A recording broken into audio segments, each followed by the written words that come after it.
Welcome to the Rose Garden. Let's add a little background music, the battle hymn of the Republic, to help us get in the mood to talk about the strategies of the Civil War. After the rebels fired on and took Fort Sumter, the war was on. I conferred with Winfield Scott on what strategy we should pursue. Scott came up with the Anaconda Plan, like the water snake. Just strangle the South by blockade of the ports and taking the rivers. This would cause economic collapse. We took Scott's grand strategy and eventually came up with 5 strategies. 4 were geographic and 1 was focused on the Southern Army. The 5 Union strategies were to take the Mississippi River, take Richmond, then take the rail junction at Chattanooga, blockade the ports, and finally kill the Southern armies. The South had a simple strategy, based a lot on what Washington achieved in the American Revolution. All the South had to do was to avoid defeat, draw out the war, and then make the price of victory too high for the North. They also needed to draw cotton importing England into the war. The South figured that cotton was still king and that the English textile industry could not do without cotton. They figured the British might intervene to break the blockade. The major battles and campaigns of the Civil War swirled around the strategies. Our 5 objectives forced battles to be fought in selected geographic areas. If you review the content item marked Strategies of North and South under Unit 3, you will see a matrix with the 5 objectives or strategies listed. The key battles are listed under each of the strategies, and these battles contributed to our ultimate attainment of the objective. The matrix also includes a list of generals and admirals that were involved. Some of the objectives, like taking Richmond, required a lot of effort. Notice the long list of battles under that topic. The major reason for it being so difficult to capture Richmond was, of course, R.E. Lee. He was the best soldier of the Civil War. Even under-resourced, he caused us a lot of grief.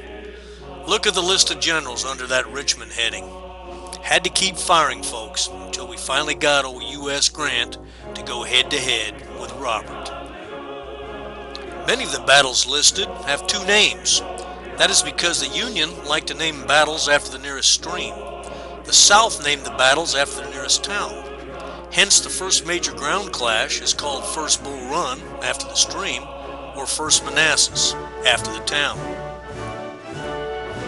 It looked to most Northerners that the South would be beaten with little effort. I mean, when we compare strengths at the outset, it looked like it was all in Union favor. We had a 4-to-1 population advantage, great industrial strength, with many more manufacturing establishments in the South. We also had rail superiority, better track, all the repair facilities, plus the South could not manufacture locomotives. Add to these facts that the South had virtually no merchant marine vessels and no navy. They could not market their cotton crop because of the Union blockade. The Confederacy also did not have an IRS, so they could not collect taxes. They ended up printing too much money, causing inflation.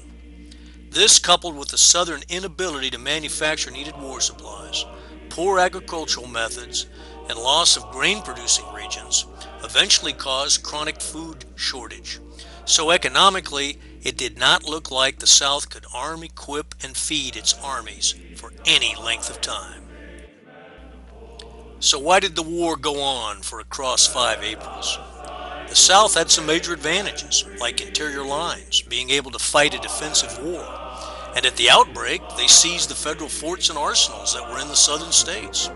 The interior lines meant that they did not have to move their armies as far as we did. The home field advantage and the fact that the Union had to be on the offensive balanced the population, and the seized war supplies offset our industrial advantage. The victor in most Civil War battles was the defender. It took 3 to 4 attackers to have any chance of success against a dug-in enemy. The South conducted 2 campaigns in the war that tossed out their defensive advantage. These campaigns resulted in the battles at Antietam and Gettysburg. Antietam was my opportunity for the Emancipation Proclamation. We turned Lee back at Sharpsburg/Antietam and gained political advantage that kept the British out of the war. Gettysburg was, of course, Lee's first major defeat.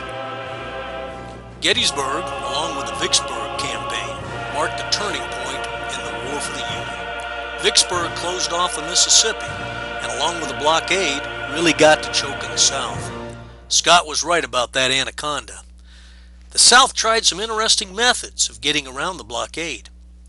They used commerce raiders to try to hurt Union shipping, and blockade runners to move in supplies past the U.S. Navy vessels. The South even began to build ironclad warships like the Merrimack or CSS Virginia. The Virginia gave us quite a scare, but we had the little Monitor to even the score. The innovation of the turret made all the difference. The South actually tried a submarine to break the blockade. The CSS Hunley is credited with conducting the first successful submarine attack in history. The strategies in the Civil War were much different than previous wars. This is because the Civil War is the first modern war. Technology, like the ironclads, the turret, use of mines, balloons for reconnaissance, repeating rifles, the telegraph, and of course the railroad, made war much different than it had been in the past. The railroad and the telegraph changed the speed of communication and the logistics maneuverability of the armies. Control of the railroads was a major factor in most of the campaigns. In fact, the first strategic use of the railroad to win a battle occurred at Manassas or Bull Run, unfortunately by the South. The railroad brought old Stonewall Jackson to the scene, which led to the rout of our army. Well, let's adjourn over to my office and talk about those generals, admirals, and the details of the key battles. See you in the office.